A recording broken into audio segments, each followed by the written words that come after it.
I froze behind the door, hearing Dad whisper to my sister, "Relax, your brother will cover all the debt." My heart shattered. They drained my childhood savings to bail her out. I quietly froze everything. And then the whole family paid a heavy price. I grew up in Asheville, North Carolina, in a white two-story house with a wide front porch that looked out toward the Blue Ridge Mountains. My father, Robert Rob Thompson, managed a local bank branch, always in pressed shirts carrying that steady, no-nonsense authority home from work. My mother, Michelle, made our home feel like a showroom, fresh flowers on the table every week, spotless counters, and every wall covered in framed sketches, dance photos, and certificates, all Harper's. My younger sister, 7 years behind me, was their center from the day she arrived.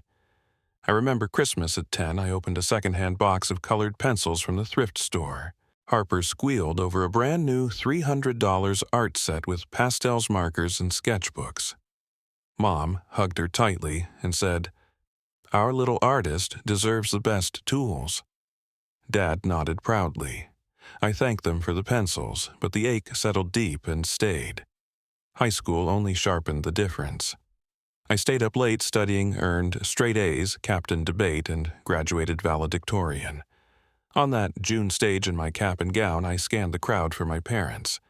They slipped in halfway through, still flushed from Harper's dance recital across town. Mom whispered apologies about traffic. I knew it was the recital that mattered more. They always said boys had to be strong, stand on their own, no excuses, no handouts. Harper got new leotards when hers tore private lessons, when she wanted to improve, constant praise wrapped in love. I learned early that my role was to manage without asking for anything. After college, I left for Chicago. I landed a senior financial analyst position in Lincoln Park, salary climbing to 6 figures within a few years. My apartment had floor-to-ceiling windows overlooking the park where joggers circled the paths at dawn. I built routines early, gym sessions, lakefront runs on weekends, quiet evenings, reviewing spreadsheets. I kept contact with home birthday cards, holiday calls, occasional visits, but the miles felt protective. Every time Mom called asking how things were financially, I sensed the unspoken expectation. I sent gifts anyway, a nice scarf, 1-year concert tickets another. I told myself it was family duty, that strength meant caring without complaint. One crisp October morning in Chicago, sunlight poured through the windows as I brewed coffee. I opened my laptop and found the email invitation to Mom's 55th birthday at the Biltmore estate. My Apple Watch buzzed Harper. "Please come home, Jamie. Mom wants the whole family together." It would mean everything. I stared at the half-packed suitcase passport flight confirmation, the $450 Herm silk scarf in orange and gold ID chosen as a gift for Mom. Weeks earlier, I had quietly transferred every available dollar into a new account only I controlled. Call it caution. Call it survival. I flew to Asheville that weekend. At the airport, I rented a Tesla Model Y. The quiet drive through the mountains gave me time to think. Harper's new SUV sat crooked in the driveway, temporary tags still on. Inside the house smelled of cinnamon and fresh laundry. Mom swept me into a tight hug, commenting how put together I looked. Dad shook my hand firmly, his eyes flicking over me like he was estimating worth. The living room remained unchanged. Every frame held Harper's art, her recitals, her achievements. Nothing of mine. Dinner that night played out predictably. Dad asked about markets analyst salaries, investment choices, not out of interest, but assessment. Mom smiled brightly and changed the subject when I mentioned work. Harper sat center stage talking boutique startup dreams. "Jamie's amazing with numbers," she said sweetly. "You'll help with the plan, right?" I smiled without agreeing, food turning dry in my mouth.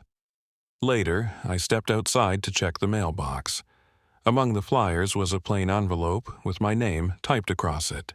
Notification from the UTMA custodial account Grandma had opened when I was 8. My chest tightened. In my old bedroom under the dim desk lamp, I called the bank. The representative spoke gently. Original balance $92,000, fully withdrawn over 3 years for arts education and dance programs. Transfers linked to Mom's card, merchant codes matching Harper's courses. Withdrawal forms carried a signature meant to be mine loops, too loose, pressure uneven. Forgery. I photographed every document, sent them to my cousin Ethan, a Chicago lawyer, via Signal. His reply, "Don't confront. Build the case." The next day, I checked an old family email thread still CCing me by habit. Buried in it, calendar invite for Cafe Magnolia Boutique Seed Leverage, Jamie $120, 000. I printed it, took screenshots. That evening, Harper pulled me to the porch with 2 beers. "You're so good at this," she said softly. "Help me draft it." I asked about credit cards, gambling apps. She laughed it off, voice cracking at the edges. I didn't press. That night, I activated fraud alerts, reset every password, froze what I could. At dawn, the bank email confirmed signatures were not mine. The proof was clean stacking quietly. One crisp October morning in Chicago, sunlight poured through the floor-to-ceiling windows of my Lincoln Park apartment as I stood at the kitchen counter brewing coffee. The city below was already alive, joggers circling the park paths, cars gliding along Lakeshore Drive, but inside everything felt still. I opened my laptop to check emails, and there it was, the invitation to my mother's 55th birthday celebration at the Biltmore Estate in Asheville. The subject line read, "Join us for Mom's milestone," with attached photos of the grand house, its gardens, blooming chandeliers glowing. It looked perfect, like every family event they planned. My Apple Watch buzzed softly on my wrist. A text from Harper. "Please come home, Jamie. Mom's really looking forward to seeing everyone together. It would mean the world to her." I stared at the words, thumb hovering over the reply button. The half-packed suitcase sat in the corner of the living room, passport, tucked in the side pocket, flight confirmation printed out, and the $450 Herm silk scarf in orange and gold folded neatly on top. I had chosen it weeks earlier, thinking the soft fabric and bright colors might soften. Years of distance might serve as a small bridge. But 2 days before, something had shifted. I had quietly transferred every available dollar, savings, bonuses, emergency funds into a new high-yield account under my sole name and control. No joint access, no alerts to the old family-linked cards. Call it caution. Call it the first real boundary I had ever drawn. I booked the flight anyway. The decision felt mechanical. Buy the ticket, pack the scarf, go through the motions. On the plane, I stared out at the clouds, replaying old conversations in my head. Mom's voice, always warm on the surface, asking about work but steering toward money. Dad's questions about investments that felt more like audits. Harper's casual mentions of tight months, followed by new purchases. I told myself this trip was just a birthday. I wouldn't open my wallet. I wouldn't make promises. At Asheville Airport, I picked up a Tesla Model Y rental. The quiet electric hum matched the knot tightening in my stomach as I drove the winding mountain roads toward home.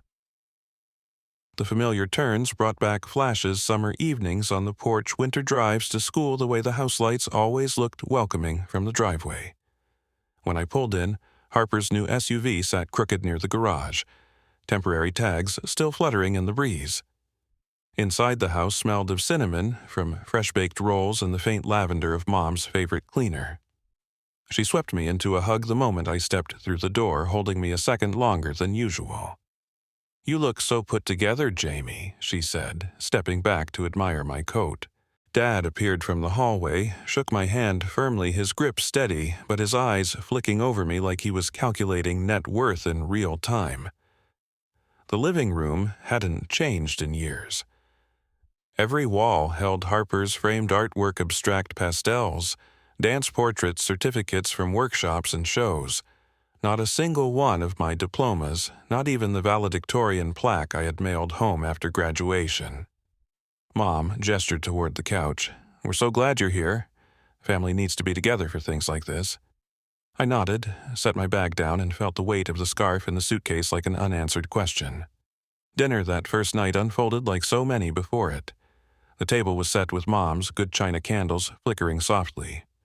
Dad asked about the market interest rates, how much senior analysts were earning these days. It wasn't casual curiosity, it felt like surveillance, like he was updating a mental ledger. Mom smiled brightly. and changed the subject whenever I tried to talk about my latest project at work. Harper sat at the center, twirling her wine-glass eyes bright as she described her boutique startup idea, a downtown shop for custom designs mood boards already in motion. "Jamie's amazing with numbers," she said sweetly, turning to me. "You'll help with the business plan, right?" "Just a little advice." I smiled without committing, chewed slowly, while the roast chicken tasted like cardboard. After the plates were cleared, I stepped outside to check the mailbox at the end of the drive. Among the catalogs and flyers was a plain white envelope with my full name typed across the front, a notification from the UTMA custodial account my grandmother had opened for me when I was 8. My chest tightened as I tore it open under the porch light. The paper felt heavy in my hand. Back in my childhood bedroom, door closed, I sat on the edge of the old bed and called the bank. The representative's voice was gentle, professional. She pulled up the record's original balance, $92,000. Over the past 3 years, it had been fully withdrawn for education and arts-related expenses. Every transfer traced to a card in Mom's name merchant codes, matching Harper's dance programs, design courses, boutique supplies. I asked for the withdrawal authorizations. When the PDFs landed in my email, I opened them on my phone. The signature at the bottom was supposed to be mine, but the loops were wrong, the pressure uneven. It was a forgery, clear as day. I photographed each page, carefully sent the files to my cousin Ethan, a lawyer in Chicago, through Signal. His reply came within minutes. "Don't say a word yet. Gather more proof. This could be serious." That night, I lay awake listening to the house settle the ceiling fan spinning slowly above me. The envelope sat on the nightstand like a quiet warning. Dinner that first night unfolded like so many family meals before it. The table was set with Mom's good china candles flickering softly across the white linen cloth, casting warm halos on the polished silverware. Roast chicken, creamy mashed potatoes. Crisp green beans, comfort food that should have felt welcoming but tasted like cardboard in my mouth. Dad sat at the head, clearing his throat before asking about the market. "How are interest rates treating analysts these days?" he said. Fork paused midair. It wasn't casual curiosity. It felt like an audit, like he was updating some internal ledger on my earning potential.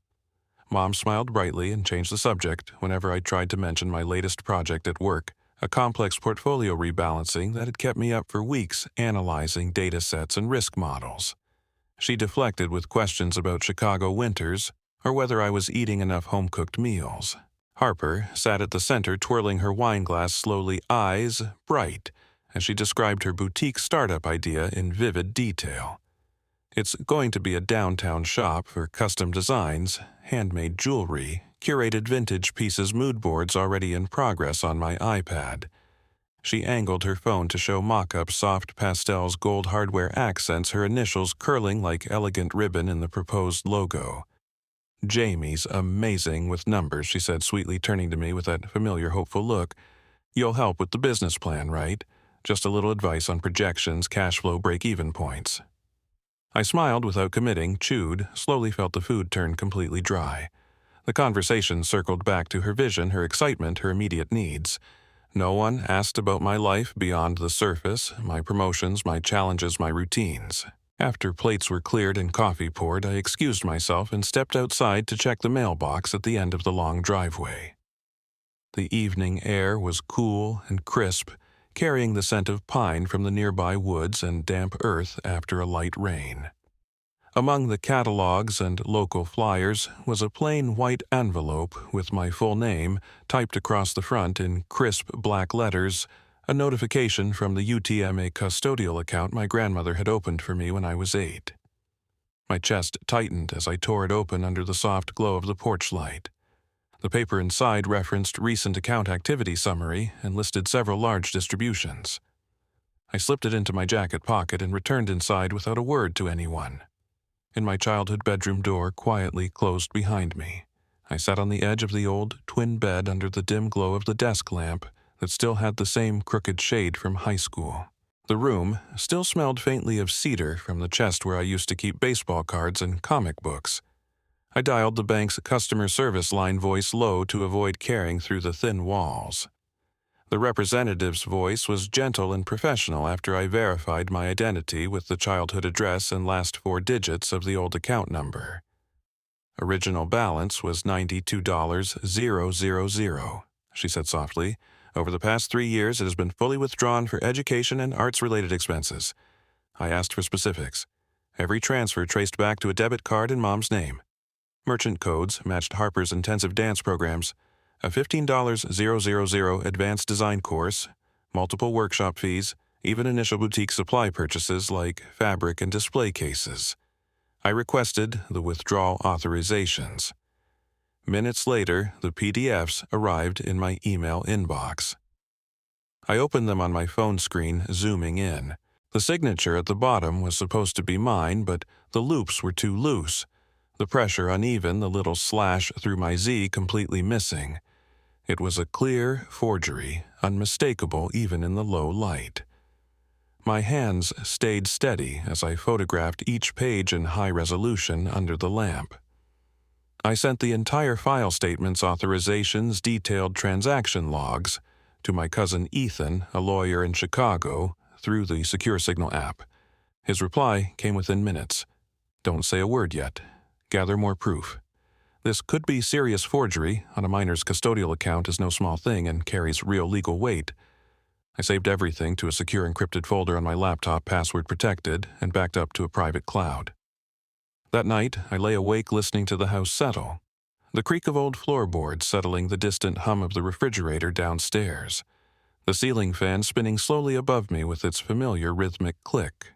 The envelope sat on the nightstand like a quiet bomb, waiting to be diffused, its weight pressing heavier with every passing minute. The next day, while the house was quiet during an afternoon errand run by Mom and Harper, I dug deeper.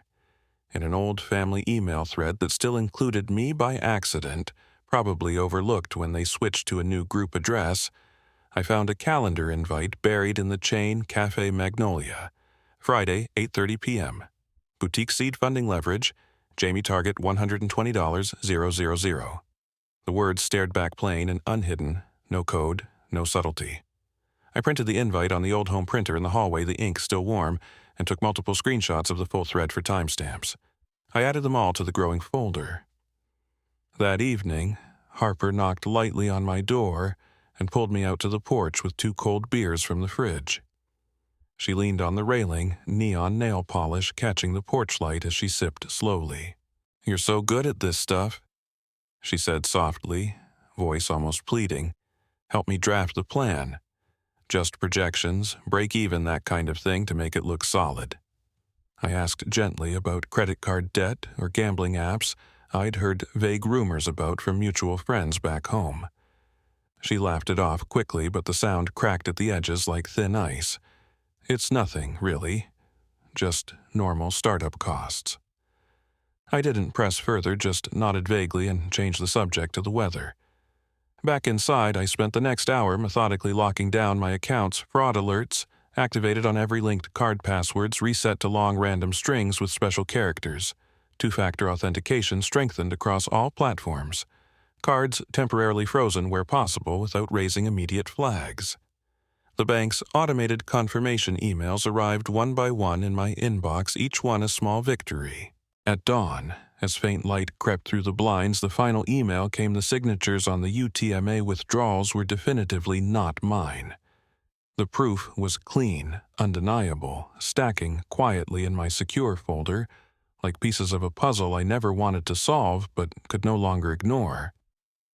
The next day, while Mom and Harper were out running errands to pick up last-minute party supplies for the Biltmore event, balloons, extra candles, a special cake from the downtown bakery, the house fell unusually quiet. Sunlight slanted through the living room windows, catching dust motes in the air and highlighting the frames on the walls, all Harper's artwork, dance portraits, workshop certificates. Still, no trace of anything I had ever achieved. I sat at the old family desktop in the hallway, study the one they never bothered to password protect because family doesn't need secrets. I opened the shared email account they sometimes used for group plans and reminders. The thread was still there, the one that had accidentally kept me CCD for years because no one remembered to remove me when they switched to a private family alias. Buried midway down was a calendar invite that made my breath catch. Cafe Magnolia, Friday, 8:30 p.m. Boutique seed funding discussion leverage Jamie Target, $120,000. No code, no euphemism, no attempt to disguise it. Just plain text cold and clear in black font against white background.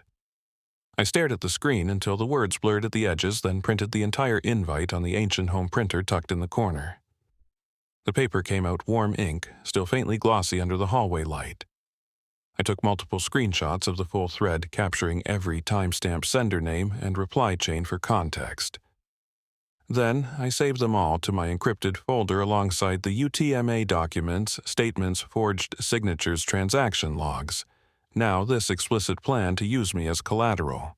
The folder felt heavier by the hour, each file a brick in the wall I was building between myself and them.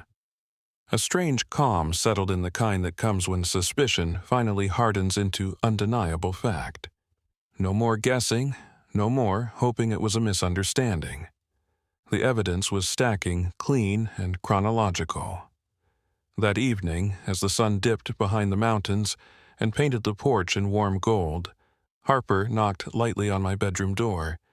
She stepped in holding 2 cold beers from the fridge condensation already beating on the bottles like tiny tears. "Come outside for a bit?" she asked, voice soft and almost shy the way she used to when we were kids and she wanted something.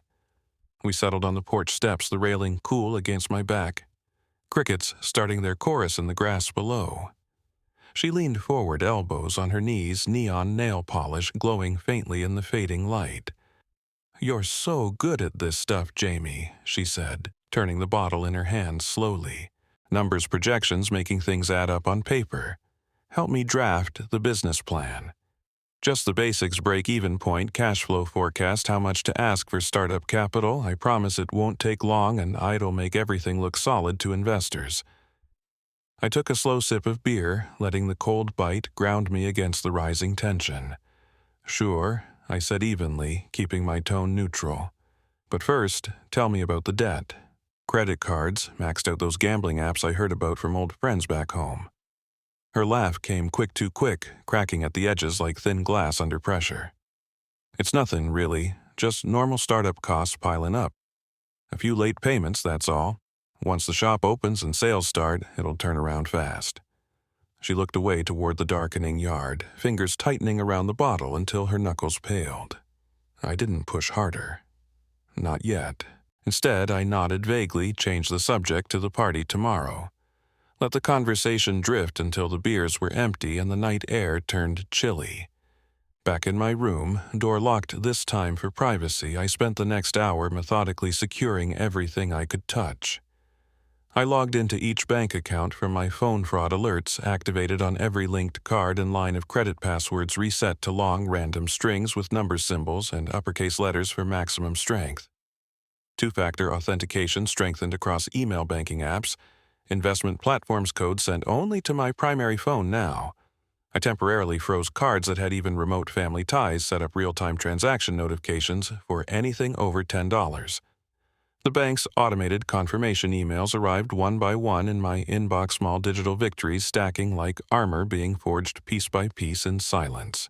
I reviewed the UTMA file again, zooming in on the forged signatures until the pixelated ink looked almost mocking in the lamplight. Then I cross-referenced dates, withdrawals spiked right after Harper's big dance workshop in Atlanta, then again during her design intensive in New York last spring. The boutique supplies bolts of fabric display cases, custom signage showed up in the last 6 months alone. Every dollar of my childhood savings meant to be mine at 18 had been quietly converted into her dreams and distractions without a single conversation. At dawn, as faint gray light crept through the blinds and birds began calling from the trees outside the final bank, email arrived. Subject: verification of withdrawal. Authorizations. Final confirmation. Body. The signatures provided do not match the account holder's verified specimen on file.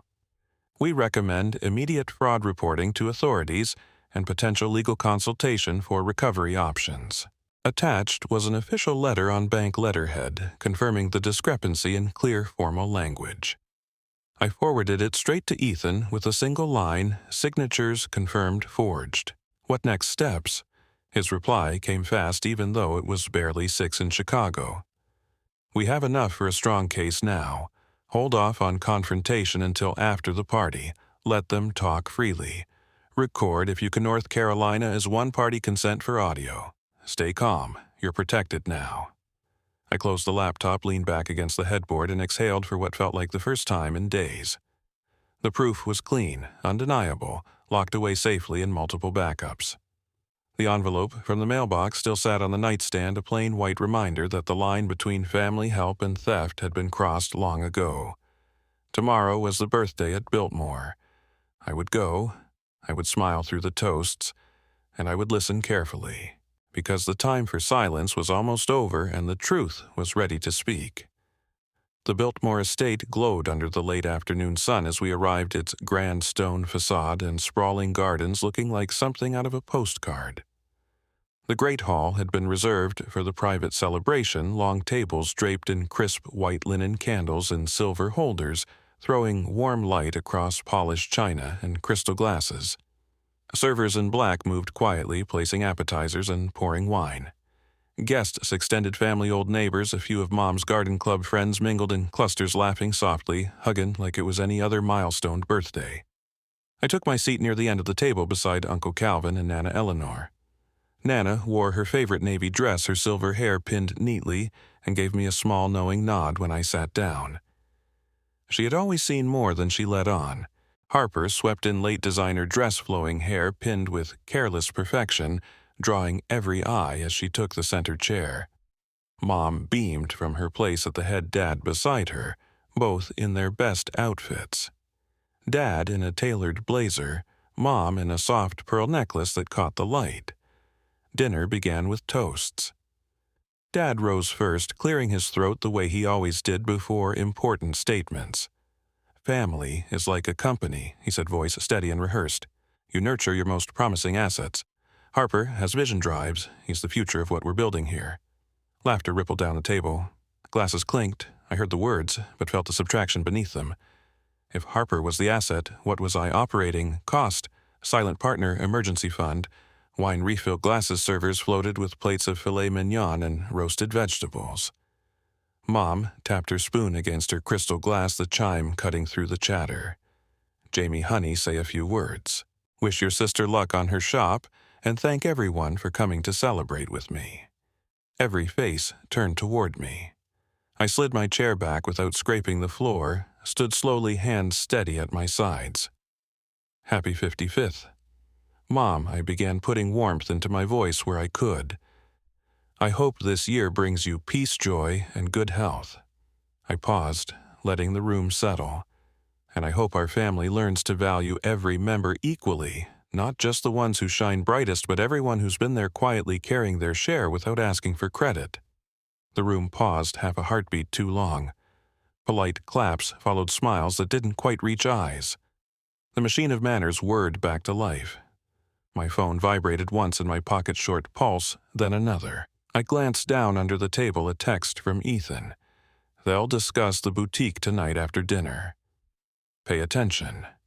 No name attached. I looked up to find Uncle Calvin regarding me with a small nod, the kind you give someone before they step into the ring. Nana leaned close, her old rose perfume faint. "I begged your mother to slow down," she whispered, voice a thin thread. "She doesn't listen to me. She only listens to what shines." I squeezed her hand under the table. It felt like holding a page from a book I loved as a child. Across the candles, Harper angled her iPad so our side of the table could see more mock-ups, pastel color schemes, gold hardware details, a logo with her initials curling like ribbon. A small sticker on the case caught the light, a luxury brand emblem, proud and loud. I thought of the transaction codes in my folder, the monthly minimums, the tuition payments stamped with my name but spent on her hopes. I wondered if she knew the currency. I wondered if she cared. Dishes cleared cake rolled out on a silver cart, 3 tiers of vanilla with fresh berries. chorus of happy birthday sung photos posed with arms around shoulders. I kept my smile square and mild hands at my sides. The manager thanked us for the event. Mom thanked the manager and the soft commotion of guests lingering over coffee. Afterward, I watched Dad touch Mom's elbow and tilt his head toward a side corridor off the great hall. Harper followed, smoothing her dress. A man in a navy suit, unintroduced, carrying a leather folio, joined them. The family advisor, walking like a shadow, invited to dinner. I let the social tide pull people the other direction, then slipped away down the hall. The corridor was paneled in dark wood that absorbed sound and secrets. I kept my steps even, not a chase, just parallel movement. At the end, a door closed with careful quiet, the kind that says a conversation is about to matter. I stood far enough back that any camera would show me as part of the wall. Through the thin seam where wood met frame, voices leaked like steam. Dad's tone had the clipped certainty I grew up fearing. Mom's carried sugar over gravel. The advisor's voice was professional, smooth, suggesting numbers, structures, ways to de-risk a venture using existing family liquidity. My name floated through light as a napkin. I took out my phone, set it to record audio. The timestamp would be enough, not the words themselves. I didn't need the full tape. I needed memory with proof. I thought of the bank call, the forged signature pretending to be my hand from a decade ago, the subject line that didn't bother to hide. I thought of 8-year-old me, stacking coins in a jar, promising myself someday things would be fair. On the carpet, under that chandeliered world, an older version of me realized fairness wasn't coming. Only boundaries were. I breathed once steady and stepped away before I could do something that made me the villain of their story. I didn't push the door open. I didn't break the moment. The time for shouting had passed. The time for records had begun. Back in the great hall, a few guests lingered over coffee, laughing at jokes that missed me by a mile. I caught my reflection in a tall window tie, straight eyes tired, and felt the strange relief of finally seeing myself clearly. I wasn't their emergency line anymore. I wasn't a pledge of maybe a pocket to be picked with a smile. When Mom returned, she wore that public brightness again. "Everything okay, honey?" she chirped. "Perfect," I said. And for once the word felt like a complete sentence. I sent a single text to Ethan. Conversation recorded, advisor present. Next step if they push. The send bubble burst, and with it, the last illusion I'd been feeding myself that clarity would soften the blow. Clarity only sharpened it, and it told me exactly where to go next. The door to the side room was a heavy oak muffling sound, but not intent. I knocked once, firm, deliberate, and pushed it open without waiting. They turned at once. Dad's jaw tightened, eyes narrowing. Mom's hand flew to her pearl necklace, fingers pressing hard. Harper's eyes widened, mascara smudged. The advisor in navy suit closed his folio with a snap and stood halfway, uncertain. "If you're talking about my money," I said, closing the door with a quiet click, "it's better if I'm in the room." Dad spoke first, voice low. "You were eavesdropping. I was protecting myself." I walked to the table, set the folder down, neat stack of statements, withdrawal forms, calendar, invite, bank letters. When someone forges my name on a minor's custodial account, I don't see anyone protecting me. Silence thickened. Mom reached for the papers, stopped halfway. Dad leaned forward. "We plan to replace it. Harper needed support. You're stable." "Stability isn't permission," I said evenly. 92,000, withdrawn over 3 years. Harper's dance programs, design courses, boutique supplies. Transfers to Mom's card. Signature forged. Not once did anyone ask me. The advisor coughed, folded his folio back toward the door. "He'll give you a moment." He slipped out. Dad's voice dropped. "You accuse us like strangers." "I'm treating facts the way you taught me, clean, verifiable." I laid out the UTMA summary. This was mine at 8. Every dollar spent without consent. Mom's lips thinned. We were going to pay back. Harper's dreams don't justify theft. I kept level. "If this continues, my attorney steps in. This isn't private anymore." Harper's mascara ran. "You don't understand." "Then say what it was." I cut in, calm but done. No one answered. We stood under someone else's portrait, pretending we fit the frame. I gathered the papers, left the door open. Mom whispered my name. I didn't turn. Back in the great hall, candles burned lower. Nana gave a small nod across the room. She had known. My phone buzzed. Ethan, if they push file immediately. Drafting notice. I replied. Documents presented. Advisor left. They know. Rain started as we drove back, soft, then steady. Harper stared out the window. Mom and Dad exchanged glances, silent. At home, I locked my door, called Ethan on video. He listened to the confrontation recap. Good, you stayed calm. Send the audio. I'll review. Before I hung up, Mom started a group video call. I answered. Their faces filled the screen. Dad at the table, jaw set. Mom adjusting hair, Harper avoiding the lens. I played the corridor clip Dad Jamie will sign. He always bends. Mom, tie it to family and hell, say yes. Harper. What if he finds out? Faces froze. Then I showed Harper's plea video. The tears, shadows, they'll come for me. I angled to reveal the mirror-carved oak frame from her bedroom. You weren't in danger. You were home, performing. Harper broke, tears spilled. It wasn't just them.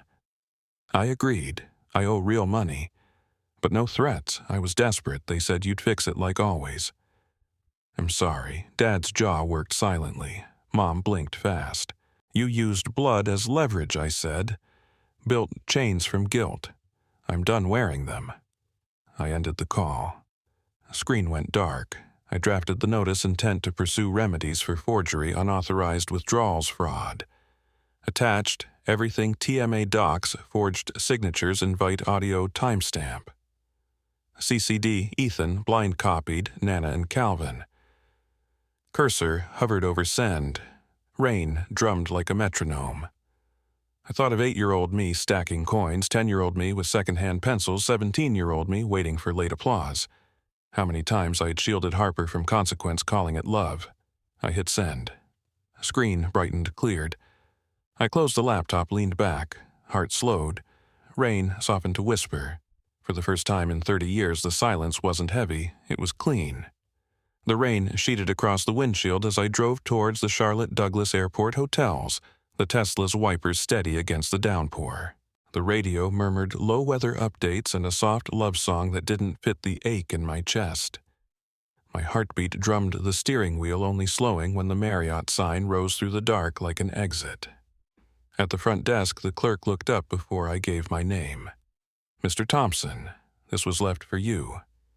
He handed me a padded envelope with my full name printed clean across the front. In the room, I slid it open with my house key. Inside lay a photocopied agreement, boutique co-ownership. Beside my typed name, a signature had bloomed in black ink, my signature, except it wasn't. The loops were wrong pressure, uneven, the slash through my Z missing like a pulled tooth. I took a photo and sent it to Ethan in Chicago. He called back within minutes, voice precise and spare. If a filing like that reaches a clerk before we contest, you could be bound. We'd have to unwind it later. We need formal notice immediately. Lock down everything tonight. The next hour was a drill. I called. Banks froze. Guards added. Alerts, changed passwords, placed fraud flags.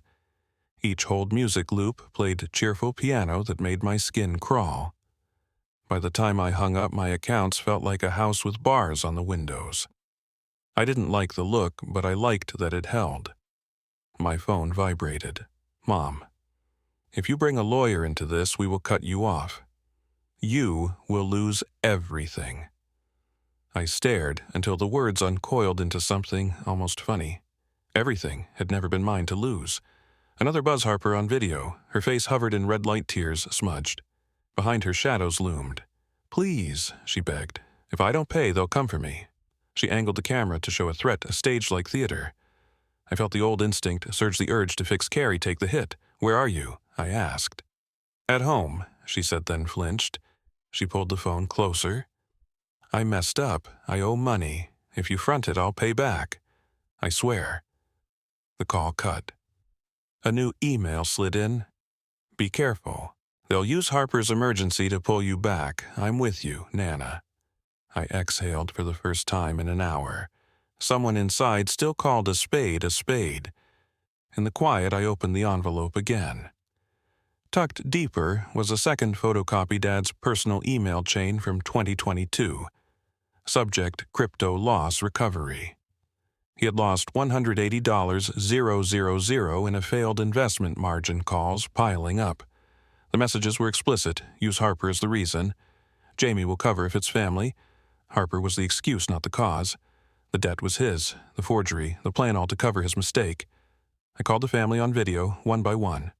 Dad at the dining table, Mom adjusting her hair Harper with mascara streaks. I clicked play on Nana's forwarded recording, Dad's clipped tone, Mom's manipulation, Harper's trembling. What if he finds out? Then Dad's reply, Jamie always bends, he always will. I opened the 2022 email chain, read aloud, crypto wiped me out. Harper's the cover story, get Jamie to sign. No one spoke.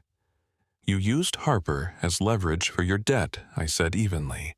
180,000 gone in bad trades. Not her gambling. Yours. Harper's voice cracked. I didn't know the full amount. I thought it was just my cards. Dad stared at the table. Mom blinked too quickly. I let the silence stretch. Send any creditor calls to my attorney. No more direct contact. The call ended. I hit send on the updated notice, now including the crypto email, the co-ownership forgery, everything. Ethan's inbox lit green. Weeks blurred into paperwork and hearings. Dad was forced into early retirement from the bank forgery scandal spread fast. Mom sold jewelry to cover fines and restitution. Their polished smiles cracked under consequence. Harper's fall hit harder. Bankruptcy filed boutique dream evaporated. She moved to Miami, clocked retail shifts, started therapy for gambling. For the first time, she stood without a net. I refused their calls. Emails came clipped businesslike. I replied short factual, nothing mistaken for reconciliation. Blood still tied us, but boundaries mattered more than nostalgia. 6 months later, Austin felt like another planet compared to the quiet Carolina town where everything had finally fallen apart. The heat arrived early each morning, sliding through the tall windows of my small apartment above a coffee shop on South Congress, and the sound of traffic replaced the silence that used to follow every family argument I had ever survived. I kept my life simple now. A used wooden desk faced the window, and my laptop sat beside a stack of notebooks filled with budgets, plans, and ideas for the free financial workshops I had started teaching on weekends. Most of the people who came were young professionals or college students carrying quiet worries about money debt and the strange pressure to succeed faster than life actually moves. Sometimes I told them that understanding money was less about numbers and more about boundaries. The word always made the room quiet. People leaned forward as if they expected a complicated formula, but I simply explained that boundaries were the moment you decided your piece was worth more than someone else's expectations. In the evenings, I ran along the trail beside the Colorado River. The skyline glowed orange, while paddleboards drifted slowly across the water, and for the first time in years my mind felt quiet. No sudden phone calls, no tense holiday invitations, no careful rehearsing of conversations that always ended the same way. Harper had written once about 3 weeks after the dinner at Biltmore Estate. The email was short, awkward, almost cautious. She said she was starting to understand things she had never questioned before. I read the message twice, then closed my laptop and stepped outside into the warm Austin night. I never answered. My father never wrote again. Nana did, though. Every few Sundays she called just to ask whether the Texas heat was treating me kindly. Sometimes she told stories about mistakes people hide inside families, as if silence could protect everyone. Listening to her voice always reminded me that honesty often arrives late, but it still matters. The Hermes scarf still hung on the wall of my apartment.